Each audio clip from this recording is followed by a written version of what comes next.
Welcome back to this little tutorial session. So today we are going to be looking at creating your actors in the world. So in the last episode, we got you all set up with creating the world and initializing the modules and making sure that everyone was working properly there. And now we're going to get players into the world. So to do that, we navigate to the Actors tab here. Create actor, and then you'll see this drop down button. You've got agents, threats, and vehicles. Threats is all your NPCs, and targets, vehicles is vehicles. So for your players, it's going to be agent. So we'll just make a little Jimmy McGee. Click OK. And then this will give you your card. This will be the character sheet from everything can be changed. Now, to start the character creation process, what we need to do is go into the Compendium tab, click on Open Compendium Browser, and then we can filter out by archetype. So assuming that you know what archetype your player wants to be, let's go for a Sister Hospitaller. From there, just click and drag into the character sheet, and you get the nice pop-up saying Begin Character Creation. Click on that. And then we can make all the choices that we need to. So picking the origins, the accomplishments, the goals, and then what that selected bonus is going to be. If there's any changes to the war gear, or if there's certain selections to be made, that can be done here. And then these are all the standard components that are included in the XP cost. Then we get to spend the XP on increasing attributes and skills, however the player wants to. And then when ready, click Submit. And that will populate out the character sheet. Now the weapons and armor won't be equipped automatically, so just make sure that you have the little equip symbol ticked. And then here they are. Jimmy McGee still has a bit of extra XP left over. They've got 30 XP to spend, so maybe they want to spend that on a talent. And it'd be a simple case of just finding the talent you want in here. Maybe Berserker.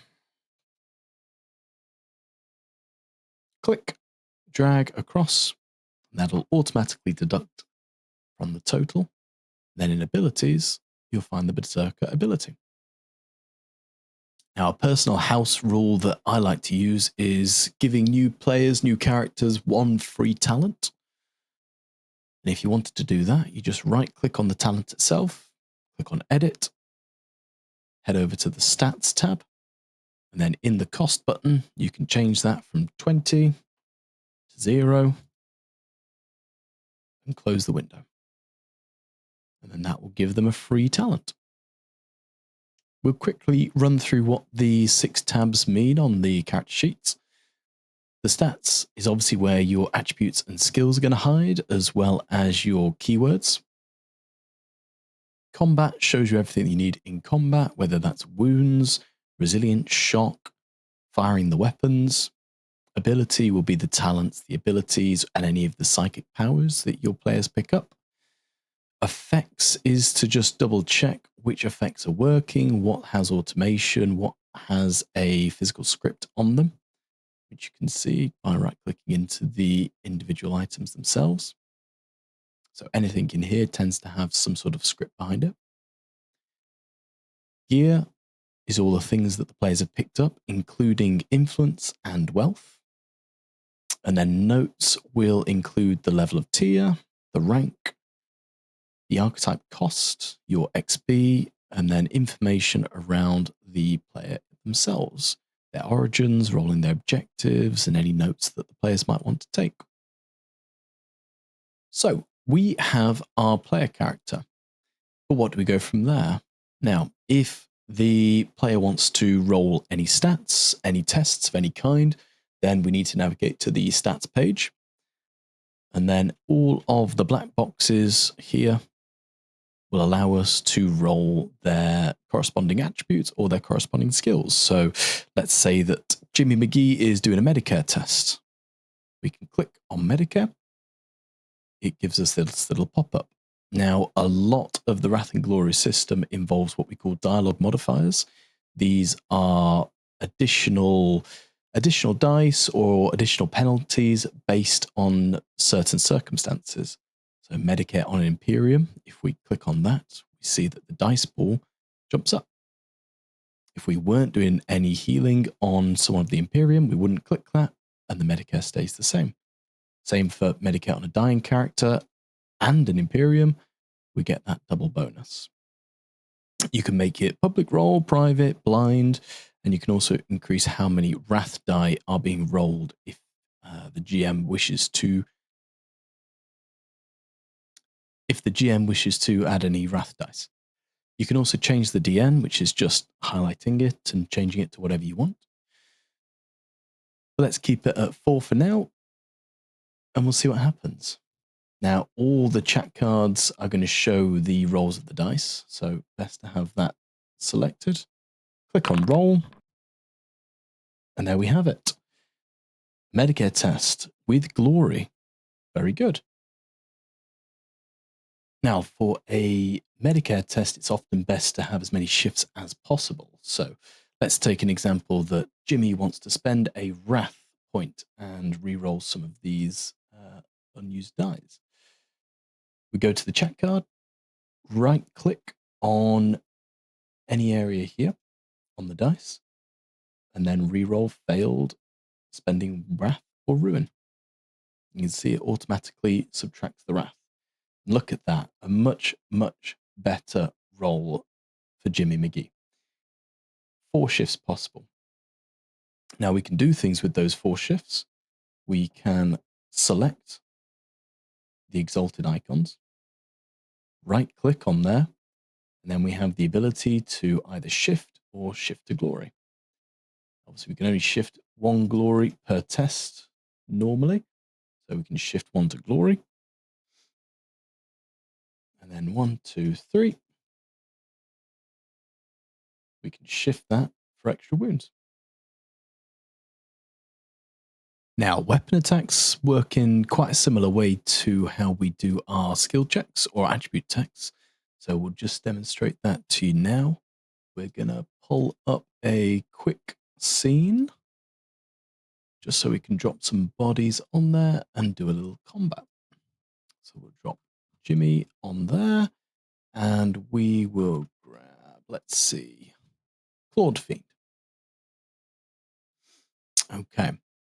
Now, if we highlight the people who are going to be in the combat, toggle combat state, and then click on the little swords tab here, we're going to see that we're now in combat. This is especially important if we're doing the I want to roll rule, but for now we're just doing it in the standard rule set. Now, if we click on begin combat, it will fire some of the threats, battle cries, which sometimes happen at the start of combat. So we have to do our fear tests here. Selecting Jimmy, click on the fear test and roll. And sadly, Jimmy has not passed that, but they do get to go first. So navigating to the combat bar, clicking on the up arrow. Clicking on the up arrow will bring them into the start of the combat. You can see here they've got the tracker running around them, so we know that they are the people who are taking a turn. And we'll just show you how we can attack. Now, when we have highlighted our target, you can see the yellow square goes around when you mouse over the top. Click T, and you get these little targeting icons happen all around. We can click to navigate and choose our weapon. You see the little dice roll button that pops up when you mouse over it. Click on that. Now we've got a +2 to all tests because we are feared. But we're going to drop that for now just to show you how this works. And set the DN to 1 to try and make sure that they hit.